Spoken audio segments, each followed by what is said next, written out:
कमजोर होगा तो हम वो चीज पाने में असमर्थ हो जाएंगे। और यदि हमारा विश्वास समुद्र की लहरों के समान डगमगाएगा तो हम वो चीज को खो देंगे।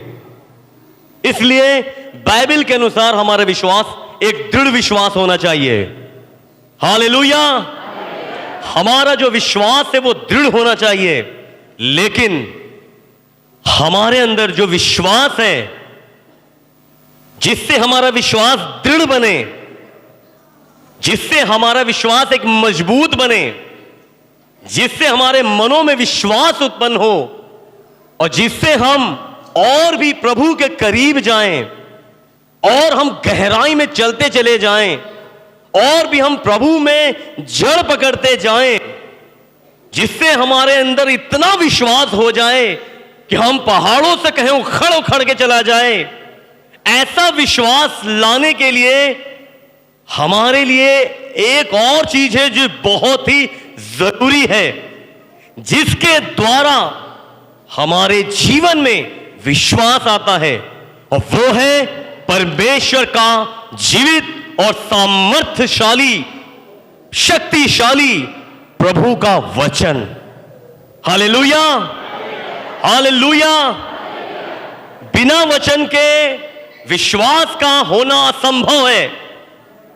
एक दृढ़ विश्वास, एक मजबूत विश्वास, एक ऐसा विश्वास जो हमारी नींवें हिला दे, एक ऐसा विश्वास जो दुश्मनों के गढ़ों को ढा दे, एक ऐसा विश्वास जो शैतान को हरा दे। ऐसे विश्वास के लिए हमारे जीवन में परमेश्वर के वचन का होना बहुत ही जरूरी है। बिना वचन के हम विश्वास में मजबूत नहीं बन सकते। आइए एक वचन को पढ़ते हैं। रोमियो की किताब उसका 10 अध्याय और उसके 17 पद को पढ़ेंगे। अतः विश्वास सुनने से और सुनना मसीह के वचन से होता है। मसीह के वचन से होता है। हालेलुया। हमने अभी तक जो जितने भी वचन बोले, विश्वास के द्वारा हम बहुत बड़े बड़े काम कर सकते हैं। लेकिन विश्वास आएगा कैसे? हम विश्वास हमारे हृदय में उत्पन्न कैसे होगा? हमारे अंदर जो विश्वास है जड़ कैसे पकड़ेगा? लिखा है विश्वास सुनने से और सुनना मसीह के वचन से होता है। मतलब ये कि जितना हम प्रभु के वचन को सुनेंगे उतना ही हमारे मनों में विश्वास उत्पन्न होगा, और जितना विश्वास उत्पन्न होगा उतने ही बड़े बड़े और अद्भुत कामों को हम देखने पाएंगे। बिना वचन के विश्वास नहीं, बिना विश्वास के अनुग्रह नहीं, और बिना अनुग्रह के उद्धार ना होगा। इफिसियों 2:8 कहता है विश्वास के द्वारा अनुग्रह से तुम्हारा उद्धार हुआ है। उद्धार अनुग्रह से हुआ। अनुग्रह विश्वास के ऊपर डिपेंड है और विश्वास वचन के ऊपर डिपेंड है। लिखा है विश्वास सुनने से और सुनना मसीह के वचन से होता है। जितना हम प्रभु के वचन को सुनेंगे, पढ़ेंगे, मनन करेंगे, ध्यान देंगे, उतना ही हमारा विश्वास बढ़ेगा। लेकिन आज हम क्या कर रहे हैं? हम जब विश्वास की बात करते हैं हम कहते हैं बहुत विश्वास है। क्यों? क्या आप प्रभु के वचन को दिन रात सुन रहे हैं? क्या रात प्रभु के वचनों पे मन लगा रहे हैं? क्या हम दिन रात प्रभु के कलाम पे ध्यान दे रहे हैं? दिन रात क्या हम प्रभु के वचन को सुन रहे हैं? बहुतों का विश्वास नहीं है। बहुत से लोग कमजोर हो चुके हैं। मालूम है शैतान यही है और आपके बीच में है, और वो नहीं चाहता कि ये जो वचन है, ये क्या कोई भी वचन आप तक पहुंचने पाए। क्यों? क्योंकि वो जानता है यदि वचन इन्होंने सुन लिया और ध्यान से सुन लिया और मनन कर लिया, ये वचन इनके जीवन में एक बीज के समान जाएगा, पेड़ बनेगा, फलवंत होगा, इनके जीवन में काम करेगा। और शैतान वहीं आपके आसपास बैठा है, वो बिल्कुल नहीं चाहता कि वचनों को ऊपर आप मन लगाएं। इसलिए जब आप गीतों को गाते हैं, क्या आपको नींद आती है? नहीं।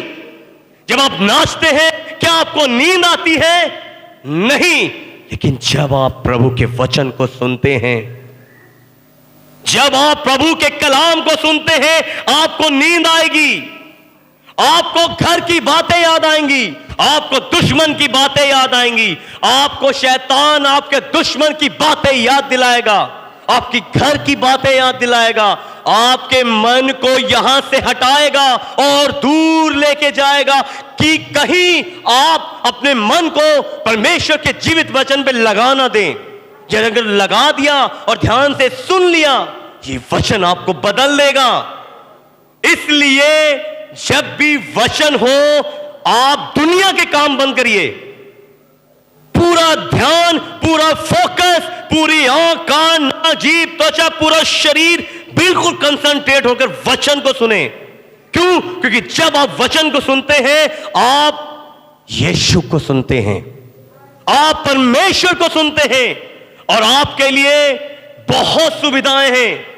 डेली वचन आप सुन सकते हैं, डेली आप बाइबल पढ़ सकते हैं। आपको वचन सुनेंगे आप जब बाइबल पढ़ेंगे। आप यहां तो एक वचन के लिए एक चैनल भी खुला हुआ है, प्रभु यीशु का प्रार्थना धाम, और जिसके लिए यहां के पास्टर डेली मेहनत करते हैं, ऊपर से नीचे आते हैं, जबकि इतनी तकलीफ है उनको, फिर भी वो आकर आपके लिए 5 मिनट का, 6 मिनट का, 7 मिनट का, जितना हो सकता है डेली दे रहे हैं। क्यों? क्योंकि डेली आप वचन सुनिए। वचन ही है जो आपकी स्थिति को बदल सकता है। वचन ही है जो आपको गड्ढे में से निकाल सकता है। वचन ही है जो आपको मृत्यु से जीवन में पहुंचा सकता है, और कोई नहीं है। वचन पे मन लगाएं हम, अपना ध्यान, अपना फोकस, अपना जीवन, अपने आप को सीधे वचन की ओर कंसंट्रेट करें। डेली आप मोबाइल खोलिए, वचन निकालिए और बैठ जाइए सब परिवार, और ध्यान से वचन को सुनिए। शोर हो रहा है, बाथरूम में जाओ, छत पे जाओ, कोने में जाओ, छत के नीचे जाओ, तखत के नीचे जाओ, जहां जा सकते हैं जाओ। डेली वचन सुनना है। अगर हम वचन से दूर हो रहे हैं, शैतान करीब आ रहा है। जितना हम वचन से दूर हो रहे हैं, शैतान उतना करीब आ रहा है। इसलिए आप बहाना ना बनाएं, मेरे पास टाइम नहीं है। हम बहाना ना बनाएं कि सुबह ड्यूटी जाते हैं, आपके पास मोबाइल है, आपके मोबाइल में आप रोड पे हो, रोड पे सुन सकते हैं, दुकान लगाते हैं वहां सुन सकते हैं, आप बिजनेस करते हैं वहां सुन सकते हैं, जहां चाहें। अब तो मोबाइल का जमाना है, आप सीधे टाइप करिए प्रभु यीशु का प्रार्थना धाम, डेली वचन डाले जा रहे हैं और डेली आप वचन सुनिए।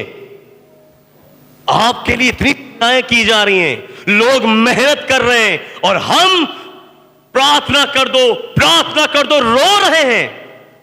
वचन सुनिए, आपकी जो समस्याएं हैं उसी समय वचन सुनते ही आपके मन में विश्वास उत्पन्न होगा, और वही विश्वास के द्वारा आपका वो काम उसी समय तुरंत हो जाएगा।